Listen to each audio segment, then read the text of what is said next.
Quiero hacerte una pregunta para empezar a meditar en la palabra esta noche. Esa pregunta es, ¿en quién está tu seguridad? No quiero que me contestes, sino que quiero que pienses en esto. ¿En quién está tu seguridad? Escucha lo que dice el salmista en el Salmo 91. El que habita al abrigo del Altísimo morará bajo la sombra del Omnipotente. Diré yo a Jehová, esperanza mía y castillo mío, mi Dios en quien confiaré. Él te librará del lazo del cazador, de la peste destructora. Con sus plumas te cubrirá y debajo de sus alas estarás seguro. Escudo y adarga es su verdad. No temerás al temor nocturno, ni saeta que vuele de día, ni pestilencia que ande en oscuridad, ni mortandad que en medio del día destruya. Para el salmista, la respuesta a la pregunta que yo les hacía está más que clara. La seguridad para el salmista, ¿en quién estaba? En el Señor, en Jehová de los ejércitos, en el Dios Todopoderoso. Pero en esta pregunta quiero que pensemos para poder entender también los pasajes que vamos a ir estudiando en esta noche. ¿En quién está tu seguridad? Dentro de una iglesia, dentro de una congregación como esta, muchos de nosotros vamos a responder que, como el salmista decía, mi seguridad está en el Señor. Pero aún así necesitamos tener una conciencia clara cada día de volver a recordarnos en quién está nuestra seguridad para que nuestra vida esté acorde a esa proclamación de fe, de que nuestra seguridad está en Él. Muchos de ustedes conocen que el pueblo de Israel, el pueblo de Dios, en algún momento le planteó a Samuel, al profeta Samuel, que querían tener un rey como tenían las otras naciones. A lo que después de algunas conversaciones con el Señor, el profeta Samuel les estableció un rey. ¿Y quién fue el primer rey sobre el pueblo de Israel? Saúl, el rey Saúl. Este hombre, Saúl, fue ungido por el profeta Samuel, es decir, fue reconocido de parte de Dios públicamente para desarrollar esa función que demandaba muchísima responsabilidad, que demandaba mucho temor de Dios, porque había que gobernar a un pueblo como el pueblo de Israel. Y Dios se sirvió del profeta Samuel y mandó a que le ungiera a Saúl como rey. Y lo bendijo, de alguna manera hizo notorio que Dios estaba de acuerdo, que Dios estaba respaldando el ejercicio del reinado en la vida de Saúl. Lo cierto es que al poco tiempo de que Saúl estaba en el reino y había empezado a acomodarse y a afirmarse, desobedeció a Dios. En dos situaciones muy fuertes, en dos situaciones donde quedó en evidencia que él estaba mirándose más a sí mismo que lo que miraba a Dios. Y aunque cuando uno lee la historia, ahí en 1 Samuel, capítulos 14 en adelante, uno ve que Samuel dice, pero si yo obedecí a Dios, ¿no? Y el profeta lo confronta y bueno, después va como acomodándose y dice, bueno, está bien, desobedecí, pero no fue tan grave la desobediencia.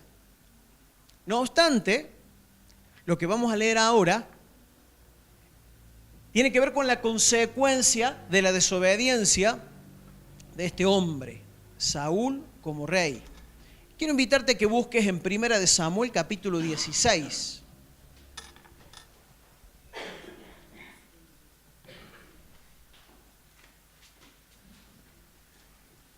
Y a partir del verso 14 está uno de los textos en los que quiero que podamos meditar en meditar en la palabra del Señor, poder poner atención a lo que está escrito, porque como dice en la carta a los Corintios, lo que está escrito para nosotros se escribió, para que nosotros podamos ser gente advertida y para que nosotros no erremos en lo que otras personas erraron y se equivocaron.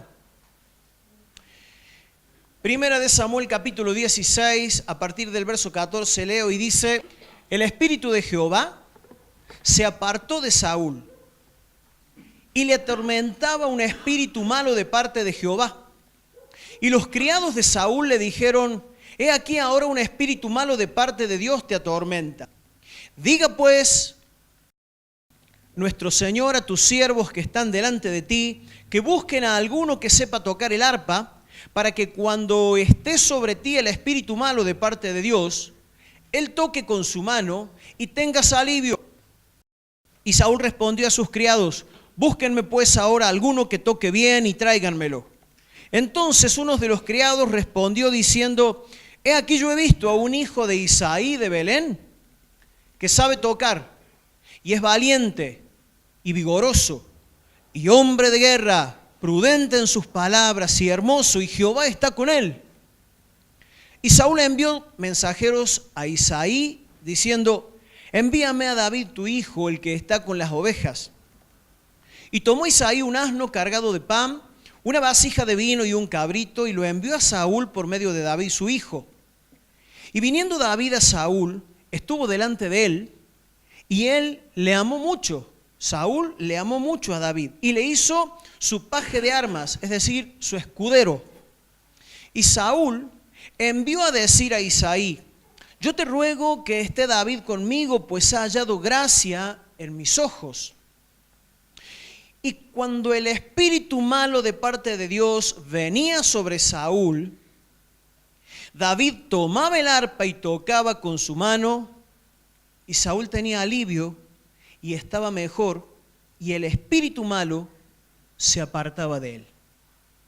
Es una de esas historias que no solamente reflejan la importancia de la adoración, dentro de la cual también está la ¿qué? ¿Qué cosa? La música, ¿no? Hay muchos músicos sobre la faz de la tierra, pero no todos los músicos tocan su instrumento o cantan alabando a Dios. Ahí hay una gran diferencia, de lo cual podemos empezar a preguntarnos: si toco un instrumento, que yo tengo la bendición de tocar un instrumento, ¿para quién toco? Si yo canto, ¿para quién canto? Entiendo como hijo de Dios lo que significa adorar, exaltar al Señor con mi música, con mis canciones, con mi gratitud. ¿Sí? Y fíjense lo que pasaba cuando David tocaba el arpa. El espíritu malo que atormentaba la vida de Saúl se iba y Saúl podía descansar. En el capítulo 17, que es el capítulo que sigue, encontramos ese episodio precioso donde David se enfrenta al gigante que representaba al pueblo filisteo, que era el pueblo que estaba levantándose en guerra contra los de Israel, y como David, en el nombre de Jehová de los ejércitos, vence, ¿con qué arma fue? ¿Una honda, una puma o una zanela? Con una honda, una hondera, venció al gigante. Y esto, obvio, provocó que la fama de David, el afecto del pueblo, del ejército y de la gente del pueblo de Israel empezara a tener un renombre. La fama que se ganó David a partir de este hecho marcó un antes y un después. Y nosotros vamos a leer lo que sucedió después de que David venció al gigante Goliat. Capítulo 18 del primer libro de 1 Samuel, a partir del verso 6. Aconteció que cuando volvían ellos, cuando David volvió de matar al filisteo, salieron las mujeres de todas las ciudades de Israel cantando y danzando para recibir al rey Saúl. ¿A quién salieron a recibir? Por lo menos así dice en la Biblia mía. Con panderos, con cánticos de alegría y con instrumentos de música. Y cantaban las mujeres que danzaban y decían: Saúl hirió a sus 1000 y David a sus 10.000. ¿Qué melodía habrá tenido esto, músicos? ¿Cuarteto? Es muy probable, porque la música judía tiene ciertos rasgos por ahí, parecidos al cuarteto, ¿no? Saúl hirió a sus 1000 y David a sus 10.000. Y ahí venía Saúl contento porque su ejército había vencido a los enemigos, a los filisteos, pero empezó a escuchar esta canción. Y fíjate lo que pasó. Verso 8. Y se enojó Saúl en gran manera. O sea, se enojó mucho, se enojó feo. Y le desagradó este dicho y dijo: a David dieron 10.000 y a mí 1000. No le falta más que el reino. Y desde aquel día Saúl, que antes habíamos leído que lo amó y fue de gran estima ante sus ojos, y mandó a pedirle a su papá: por favor, déjalo conmigo porque me ha bendecido tanto este muchacho. Dice, desde aquel día Saúl no miró con buenos ojos a David. Aconteció al otro día que un espíritu malo de parte de Dios tomó a Saúl y le desvariaba en medio de la casa. David tocaba con su mano como los otros días y tenía Saúl la lanza en la mano. Y arrojó Saúl la lanza diciendo: enclavaré a David en la pared. Pero David lo evadió 2 veces.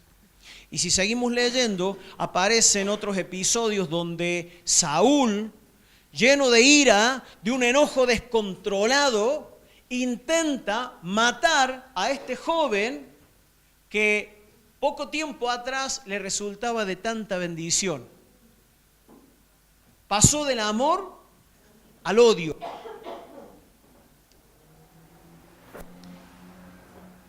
En el pasaje que hemos leído, o en los 2 pasajes que hemos leído, surge de pronto la inquietud: ¿cómo es que Dios manda un espíritu inmundo o un espíritu malo para que atormente a Saúl? En realidad no tengo la intención de desarrollar la teología de esto. Lo que voy a decir simplemente es que es muy probable que Satanás y los demonios siempre hayan estado queriendo atacar la vida de Saúl. Pero hasta ese entonces, la mano del Señor estuvo frenándolos, estuvo deteniéndolos. Pero llegó un punto que por las decisiones que tomó Saúl, se expuso deliberadamente a la obra de las tinieblas, a la obra de los espíritus malos, o de ese espíritu malo que lo atormentaba. Fíjense qué curioso, lo que le producía a Saúl la intervención de este espíritu malo. En 1 Samuel, no lo buscamos ahora, en 1 Samuel 16, 14, dice que lo atormentaba. No quiero ni con la punta del dedo chiquito experimentar esa situación. Porque una cosa es estar cansado, una cosa es estar triste, preocupado por alguna situación, pero diferente es estar pasando un tiempo de tormento. Hay otras versiones que lo traducen como que este espíritu inmundo le infundía espanto. Otra versión dice, lo aterrorizaba. Hay que acostarse a dormir con esa situación sobre los hombros, Si a veces una preocupación no nos deja dormir y damos vueltas para un lado y para el otro y la cabeza nos camina, hay que acostarse a dormir, hay que estar solo una noche, 2 noches, una semana, un mes, experimentando esta sensación de tremendo agobio. Este Espíritu Santo lo atormentaba. En el capítulo 18, parte de lo que leímos, dice que cuando Saúl se enojó contra David y ya no lo vio con buenos ojos, le abrió la puerta de nuevo a Satanás y el espíritu inmundo que vino sobre su vida, dice que le hacía desvariar en medio de la casa. Eso significa, como dicen otras versiones, deliraba en medio de la casa. Estaba que no podía conciliar la razón. Cuando una persona dice cosas incoherentes, que ofenden, que agravian, cuando una persona hace cosas incoherentes como esta, que de pronto a quien le había causado tanto bien, a quien le había traído alivio, de pronto agarró la lanza e intentó atravesarlo. En una de las oportunidades dice que la lanza hirió la pared, o sea, se clavó en la pared, y David, gracias a Dios, pudo evadir ese ataque.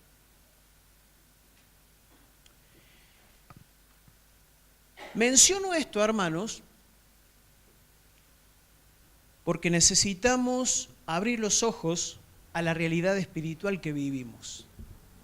Necesitamos darnos cuenta de que aunque estamos, si hemos recibido a Cristo bajo su cobertura, bajo su bien, a veces nos exponemos, a veces deliberadamente nos salimos de debajo de su cobertura y quedamos a la deriva y quedamos expuestos a que algún espíritu inmundo traiga perturbación, nos lleve a una situación de enojo, nos lleve, y no hablo de un enojo como el que cualquiera puede tener un momento de enojo. Airaos, pero no pequéis, dice la palabra, ¿sí? En este caso, Saúl se enojó, pensó mal y actuó mal a tal punto de que quiso matarlo a David. No lo mató porque Dios guardó la vida de David.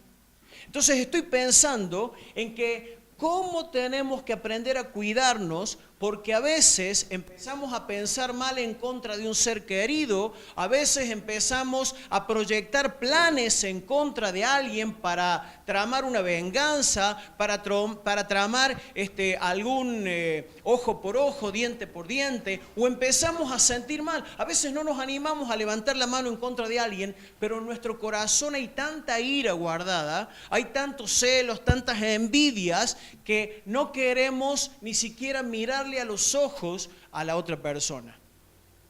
No la matamos, pero hacemos de cuenta y a veces la gente llega a decir, para mí fulano está muerto. Y la pregunta es, ¿no será que el enemigo también está generándonos un desvarío? ¿Por qué de pronto alguien deja de venir a la iglesia o deja de congregarse o deja de recibir la bendición de la comunión? Ah, no, porque ahí me voy a encontrar con tal. Yo sé una cosa, no es el Espíritu Santo el que inspira ese tipo de pensamientos, ¿no? Y leyendo este pasaje, no me cuesta para nada pensar que muchas veces, más de lo que nosotros creemos, los espíritus inmundos también logran perturbar nuestras vidas si no nos cuidamos debidamente. Y quiero que leamos un pasaje del Nuevo Testamento donde el apóstol Pedro, quien estuvo, vio, tocó, escuchó de primera mano a Jesús, y muchas veces Jesús habló de la obra, de la operación demoníaca. Pedro ahora, con cierta madurez, lo proyecta. Primera de Pedro, capítulo 5, versículos 5 en adelante. Primera de Pedro, capítulo 5. Quiero que leamos el versículo 8 o 9 primeramente. A ver, ya te digo bien. Primera de Pedro, capítulo 5. El versículo que quiero que leamos primero es el 8. Dice, sean sobrios. ¿Cómo tienen que ser? ¿Cómo tenemos que ser? Sobrios, atentos, despiertos. Sean sobrios y velen. Porque vuestro adversario, el diablo, como león rugiente, anda Por favor, pone atención a ese tiempo verbal. Está en presente continuo, ¿sí? Y no quiero entrar a hacer toda una teología de una palabrita y del tiempo verbal, pero Pedro está diciendo, es el día a día, es el pan de cada día, este es el trabajo que hace el enemigo. Anda, no dice anduvo, ni andó. Dice Pedro, sabiendo como que muchas veces había pisado el palito, como que muchas veces se enfrentó a las tentaciones, como que muchas veces tuvo esta lucha, Pedro, ahora ya con madurez y con respaldo en su vida, les escribe a los cristianos y les dice, velen, tengan cuidado, estén despiertos, porque el diablo, como un león rugiente, anda buscando a quien devorar. Eso fue escrito hace casi 2000 años, o unos 2000 años, y hoy sigue teniendo vigencia para mí y para vos. ¿Lo crees? Espero que entiendas que la palabra, aunque es en un sentido amplio y general, es personal. La palabra, lo que Jesús nos ha enseñado, lo que la palabra habla es personal, es para vos personalmente, es para mí personalmente. Entonces, esto es atemporal, no tuvo que ver con el episodio solamente de Saúl.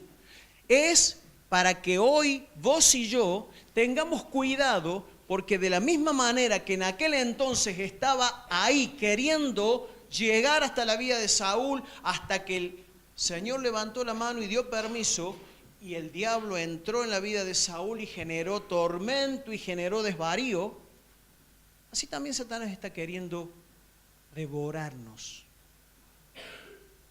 Entonces, tenemos que tener cuidado. Y la manera de velar, la manera de ser sobrios, no es cargar un arma y quedarse haciendo guardia toda la noche. Porque el diablo no va a venir nunca de manera física, aunque sí hay gente que es instrumento del diablo y eso es otra cosa. La manera que tenemos de velar y de ser sobrios está en el contexto de lo que dice Pedro. Ahora sí vamos a 3 versículos antes. En el versículo 5 del capítulo 5 de la primera carta de Pedro, escucha lo que dice. Igualmente, jóvenes, ¿cuántos jóvenes hay acá? A ver. Bien, bien. Algunos se hacen cargo todavía y otros ya están resignados. Igualmente, jóvenes, estad sujetos a los ancianos. ¿Cuántos ancianos? No voy a preguntar. Estad sujetos a los ancianos. Y todos, acá entras vos y yo con la edad que tengas, todos, decí todos. Y todos sumisos unos a otros, revestidos de humildad, porque Dios resiste a los soberbios y da gracia a los humildes. ¿Cuál es la palabra clave acá? Decilo de nuevo. ¿Cuál es la palabra clave? La palabra clave acá es humildad. Porque una persona humilde está dispuesta a sujetarse, una persona humilde está dispuesta a someterse, a hacer caso, a seguir el consejo, a escuchar la advertencia. Sumisos unos a otros. Acá no es cuestión de cargos, acá no es cuestión de edades, todos sumisos, una actitud del corazón. Esa es la actitud con la que velamos, esa es la actitud con la que nos preparamos para que el enemigo que anda como león rugiente no nos devore. Fíjate, sigue diciendo el verso 6. Humíllense pues bajo la poderosa mano de Dios, para que Él los exalte cuando fuere tiempo, echando toda vuestra ansiedad sobre Él, porque Él tiene cuidado de vosotros. Y acá viene, sean sobrios y velen, porque vuestro adversario el diablo anda como león rugiente buscando a quien devorar. A ver si podemos entender esto, hermanos. No se trata de la armadura que tengas. A David le intentaron poner la armadura del rey y no hubo forma. Y le intentaron dar lanzas y le intentaron dar espadas, escudos, y él usó lo que él sabía usar. Dicho sea de paso, no, la música que hay que cantar para que el enemigo huya es la de Hillsong. La música que hay que cantar para que el enemigo huya es la de Marcos Witt, la de Danilo Montero, la de Redimidos. No pasa por la música de quien sea. La cuestión pasa porque tengamos un corazón, ¿cómo? Un corazón, ¿cómo? Dispuesto a obedecer a Dios. No pasa porque cantemos cuarteto, ni porque cantemos cumbia, ni porque cantemos ningún estilo musical. Eso simplemente son formas. Y Dios se ha encargado de que las formas sean tantas como seres humanos hay sobre la tierra, y eso está genial, está bárbaro. Pero lo que importa acá es la actitud del corazón. Por eso Pedro, entendiendo esto, dice, revístanse de humildad. ¿Cómo andamos en el asunto? ¿Somos gente dócil? No digo que seamos dominados y que a cualquiera que venga a darnos una indicación le digamos que sí y hagamos cualquier cosa. No, porque Dios nos ha dado la capacidad de razonar y de evaluar y de probar los espíritus para ver si son de Dios, también dice la palabra. Pero en lo que tiene que ver cuando Dios habla, cuando Dios nos llama la atención, cuando Dios nos advierte, cuando Dios nos exhorta, cuando Dios nos dice, tenés que tener cuidado, tenés que velar, porque el diablo te está queriendo devorar, ahí es donde se prueba nuestra humildad. En la casa, en el matrimonio, en los hijos con los padres, en la iglesia con los líderes, con los pastores. Ahí es donde se prueba qué tan sumisos, qué tan dispuestos estamos a esto, humillarnos y hacer sumisos unos a otros. Esa es la actitud con la que podemos resistir al diablo y el diablo va a huir de nosotros. Porque Dios a los humildes, ¿qué hace? Les da gracia, los levanta, los sostiene, los respalda. ¿Pero qué hace con los soberbios? Los resiste. Pone la mano en el pecho y no hay forma de que avance. Una persona soberbia no va a avanzar. Entonces, llevando el caso de nuevo a la vida de Saúl y a la experiencia con este espíritu malo que lo atormentaba, quiero leer otro pasaje en el Nuevo Testamento donde Jesús habla de algo que también nos va a dar claridad. Mateo 23:37, ahí el Señor Jesús, pocos días antes de morir, llega seguramente bajando de la montaña, como era su hábito, ir al monte a orar o a conversar con los discípulos, y desde un punto alto ve la ciudad de Jerusalén, así como cuando uno sube, por ejemplo, por el Camino del Cuadrado acá, y se para en el mirador y puede ver la ciudad, y puede ver no solamente la falda, sino que se ve valle, se ve huerta, ¿no? Y se veía la ciudad, y desde ese punto Jesús, con lamento en el corazón, Él dice, Jerusalén, Jerusalén, que matas a los profetas y apedreas a los que te son enviados. ¿Cuántas veces quise juntar a tus hijos como la gallina junta sus polluelos debajo de las alas y no quisiste? Es tan tierna la imagen que usa el Señor y a la vez tan dolorosa el sentir del corazón del Señor, porque Él estaba viendo a la gente, a los habitantes de Jerusalén, como dice Juan, a los suyos vino y los suyos no le recibieron. No vino a la Argentina, no fue a China, fue a los suyos, a los judíos. Y ahí estaba, de alguna manera, la capital del pueblo judío, en Jerusalén. Y Él se lamenta porque esa gente, que era su pueblo, que eran los suyos, sus hermanos por sangre, Él viene y dice, ¿Cómo puede ser? Tantas veces quise cobijarte, cuántas veces quise darte cobertura. Y usa esta imagen de la gallina que guarda bajo sus alas a los pollitos. ¿Para qué? Para protegerlos, para cuidarlos, para darles abrigo, porque ahí están ¿cómo? Ahí están seguros. Ahí están seguros. Jesús está diciendo que había querido y había mandado gente, había mandado profetas que los habían matado, había enviado gente que les hablara en el nombre de Dios, los habían apedreado. Y dice, ¿cuántas veces quise darte protección? ¿Cuántas veces quise darte cobijo, darte calor, ponerte bajo mi manto? Y no quisiste. Y no quisiste. Por eso te decía, para entender lo que pasó con la vida de Saúl y para que no nos hagamos un enredo pensando, ¿cómo es que Dios le mandó un espíritu malo? Saúl fue una persona que contó con la bendición de Dios. Fíjense, esto lo busco yo rápido y ya seguimos adelante. En el capítulo 10 de Primera de Samuel, escucha lo que dice. Cuando Saúl fue ungido como rey por el profeta Samuel, dice así, el profeta Samuel le dijo, entonces el Espíritu de Jehová vendrá sobre ti con poder y profetizarás con ellos y serás mudado en otro hombre. Y cuando te hayan sucedido estas señales, haz lo que te viniere a la mano, porque Dios está contigo. Esa es la palabra que Dios mandó a través del profeta para darle al rey Saúl.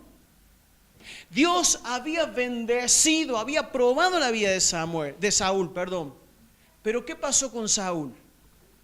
Por causa de la desobediencia, por causa de ese enojo descontrolado, por causa de los celos, de las envidias, del orgullo, de querer, de verse menor que David, de ver en riesgo su posición, porque ahora no le falta más que el reino. Por todo eso, el mismo rey Saúl salió de debajo de la cobertura de Dios. ¿Cuántas veces quise abrigarte, quise guardarte como la gallina guarda sus pollitos debajo de sus alas y no quisiste? Hoy el Señor sigue deseando que tu vida esté ahí, bajo sus alas. Hoy el Señor sigue queriendo y sigue trabajando y buscándonos con su Espíritu para darnos cobijo, porque ahí es donde estamos seguros, ahí es donde nada ni nadie nos puede tocar. Pero necesitamos entender, hermanos, la necesidad de permanecer bajo ese cobijo espiritual, bajo esa protección de Dios. Porque si yo deliberadamente me salgo haciendo lo que quiero y justificándome como hizo Saúl, entonces me estoy exponiendo. Me estoy exponiendo a que el enemigo tenga vía libre para empezar a atormentarme, para empezar a llenarme de preocupaciones, para empezar a sembrar discordias en mi casa, para ponerme mal con mi esposa, con mis hijos. ¿Y qué sentido tiene que vengamos a la iglesia, que leamos la Biblia? ¿Qué sentido tiene que traigamos ofrenda? ¿Qué sentido tiene que cantemos acá y nos emocionemos y lloremos si por después ser testarudos le abrimos la puerta al enemigo para que traiga turbación, para que nos dé vuelta como una media, para que nos haga desvariar, para que nos lleve a decir cosas de las cuales después nos arrepentimos, para que nos lleve a hacer cosas en contra de los que amamos que después nos lamentamos de por vida? Entonces, hermanos, tenemos que tener cuidado. De ahí que la pregunta con la que inicié dice, ¿en quién está tu seguridad? Es decir, ¿debajo de quién te estás cobijando? ¿Estás bajo la poderosa mano del Señor? ¿Estás debajo de sus alas? ¿O te estás escapando de debajo de su protección y exponiéndote? Miren, el enemigo es astuto. Por eso se la describe a la serpiente que representa a Satanás como un animal más astuto que todos los animales. Y por eso vemos que desde el principio fue así, porque cuando entramos por desobediencia a tratar con las corrientes de este mundo, a tratar con el ámbito o en el ámbito donde Satanás gobierna, porque Satanás es el príncipe de este mundo y ha engañado, cuando empezamos a jugar con los códigos de este mundo, terminamos comidos, cayendo bajo el tormento del enemigo. Pudiendo disfrutar de la paz de Dios, ¿por qué vamos a tener que estar viviendo en intranquilidad? Pudiendo disfrutar del gozo del Señor, ¿por qué vamos a tener que estar padeciendo nosotros, nuestros hijos, de tremendas preocupaciones? Hay tiempos de lucha, hay tiempos de prueba, hay tiempos que son difíciles, por supuesto. Pero ¿por qué vamos a exponernos deliberadamente a que el enemigo venga a traer desasosiego y ponga intranquilidad y malestar entre nosotros si Dios no quiere eso? Entonces necesitamos entender debajo de quién estamos cubriéndonos, hermanos. Debajo de quién nos estamos cubriendo. Comencé leyendo el Salmo 91. Quiero volver a leerlo para ir terminando. Porque el salmista expresa no solamente que su cobertura está bajo las alas del Señor. Acompáñame, por favor, Salmo 91.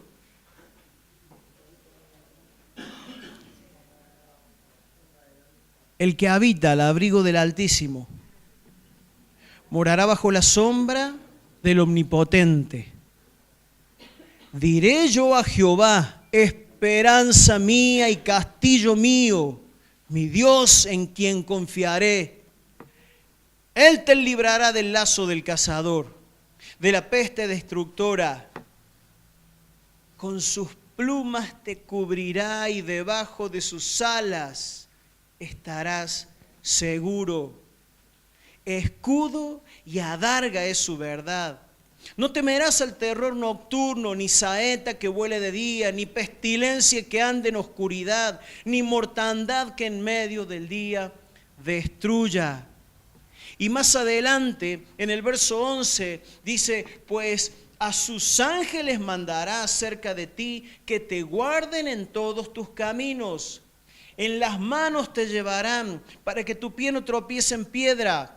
Escucha lo que dice el verso 13. Sobre el león y la serpiente pisarás. Hollarás, pisarás al cachorro del león y al dragón. ¿Qué significa esto? ¿Que vamos a salir a buscar estos animales para pisarlos? ¿A quién está haciendo alusión este versículo? Al mismo Satanás, a ese que como león rugiente anda buscando a quien devorar, a esa serpiente antigua que se llama Diablo y Satanás, a ese dragón que aparece en el Apocalipsis para también representar al mismo diablo. Cuando estamos bajo la cobertura, bajo la protección de Dios, Dios se encarga de mandar ángeles alrededor de nuestra vida y Dios se encarga de capacitarnos y de darnos autoridad para que podamos poner bajo nuestros pies al enemigo que trata de arruinarnos la vida. Pero la autoridad esa viene cuando estamos bajo autoridad. No puedo tener autoridad si yo no asumo primero la autoridad que está sobre mí. Entonces dice sobre el león y el áspid pisarás, hollarás al cachorro del león y al dragón, por cuanto en mí ha puesto su amor, yo también lo libraré, le pondré en alto por cuanto ha conocido mi nombre, dice Dios. Me invocará y yo le responderé. Con él estaré yo en la angustia, lo libraré y le glorificaré, lo saciaré de larga vida y le mostraré mi salvación. Gloria a Dios. Porque esto es lo que Dios se compromete a hacer, como en aquel entonces que Jesús se paró frente a Jerusalén y vuelve a expresar: yo quiero darte cobertura. Yo quiero ponerte bajo mis alas, que estés ahí tiernamente protegido, cuidado, amparado. Ahí estés seguro, ahí estés tranquilo, en paz, porque estás conmigo. Entonces, hermanos queridos, pensando en esto, ¿en quién está tu seguridad? Nuestra seguridad está en el Señor, definitivamente. Pero esa seguridad está directamente relacionada, íntimamente relacionada, con la humildad de corazón para asumir lo que Dios hace y dice sobre mi vida y a las personas que Dios ha puesto sobre mi vida. Porque si yo soy hijo, la palabra me pone en el compromiso de obedecer a ¿quiénes? No los veo muy convencidos. Si yo soy hijo, la palabra me pone en el compromiso de honrar y obedecer a mis padres. Y eso no significa que haga todo lo que mis padres quieren, sobre todo si lo que mis padres quieren no está de acuerdo con el Señor. Pero la honra y el amor y el respeto se los voy a deber siempre, fundamentalmente en vida, y si los he honrado en vida, también los voy a saber honrar cuando no estén. Y acá en la iglesia nos compromete la palabra a estar sumisos unos a otros. Y acá en la iglesia la palabra nos compromete a obedecer a los obispos, a los ancianos, a los líderes, a los pastores, porque así es bueno, porque así estaba establecido por el Señor. Y en el matrimonio es sano que el esposo ame a la iglesia al punto de estar dispuesto a dar su vida por ella. Y en el matrimonio es sano que la mujer se sujete a su esposo, a un esposo que la ama, que la cuida, porque así Dios lo ha establecido para bien. Pero cuando nos salimos de debajo de esa cobertura, se nos dan vuelta las ideas, tergiversamos todo y terminamos no solamente mal entre nosotros, sino dándole cabida a ese espíritu malo que lo que hace es generar tormento. Pero Jesús vino para que ese tormento fuera quebrantado. Jesús murió en la cruz y dice la palabra que triunfó sobre sus enemigos en la cruz. La palabra dice que Jesús venció al diablo y nos ha dado libertad, nos ha hecho sus hijos de su pueblo. Antes estábamos bajo la oscuridad, en la potestad de las tinieblas. Ahora hemos sido pasados al reino de nuestro amado Hijo Señor Jesucristo. De su amado Hijo, nuestro Señor Jesucristo. Entonces, hermanos, no perdamos de vista, por algo Jesús dijo: aprendan de mí que soy manso y humilde de corazón, y van a encontrar ¿qué? No hacen falta pastillas, no hacen falta accesorios cuando aprendemos a desarrollar un corazón humilde y a humillarnos delante de Él. Que Dios nos ayude. Yo te desafío a que estés orando, a que sigamos orando como venimos haciendo. Estamos en medio de un tiempo de 40 días de ayuno y de oración. ¿Cómo venís con eso? Espero que bien. Pero si no, sumate. Porque es tiempo de que velemos, es tiempo de que abramos los ojos, es tiempo de que le preguntemos a Dios: Señor, ¿no será que este malestar, no será que este enojo que no puedo contener, no será que esta tentación que me revuelca vez tras vez en el pecado, no será que esto de andar hablando de más, que esto de andar ansioso, que esto de andar preocupado, tiene que ver con alguna puertita que le ha abierto al enemigo. Señor, si es así, ayúdame a ponerme bajo tu poderosa mano, a llevar mis ansiedades a vos y a poder tener en cuenta que el diablo anda como león rugiente y tengo que estar firme para resistirle. Señor, si es así, mostrámelo. Porque vos querés traer paz a mi vida, mientras que el enemigo quiere traer tormento y desasosiego. Entonces oremos por esto, hermanos. Oremos por esto. Y si alguien necesita que ahora podamos orar, porque también Dios ha dado autoridad a la iglesia para que en el nombre de Jesús y en espíritu de unidad podamos resistir la obra de las tinieblas. Por eso Dios le dijo a sus discípulos y por tanto a nosotros también, vayan, prediquen el evangelio, liberen a los oprimidos por el diablo, sanen a los enfermos. Así que si alguien está necesitando que podamos orar por él, por libertad espiritual, hoy es el tiempo en que lo vamos a hacer. Hoy es el tiempo en donde vamos a invocar el nombre de Dios. Así que yo te pido que si estás pasando por un tiempo de opresión, si estás entendiendo que hay una operación del infierno, una opresión diabólica sobre tu vida o una necesidad de ser libre de algo, que puedas acercarte al altar y vamos a orar por tu vida. La iglesia, como iglesia, vamos a orar unos por otros. Así que si alguno está en esta necesidad, es el tiempo de poder acercarse aquí al frente. Y yo te pido, hermano, que con mucho temor de Dios, que con mucha humildad delante de Él, estemos en este momento invocando su nombre.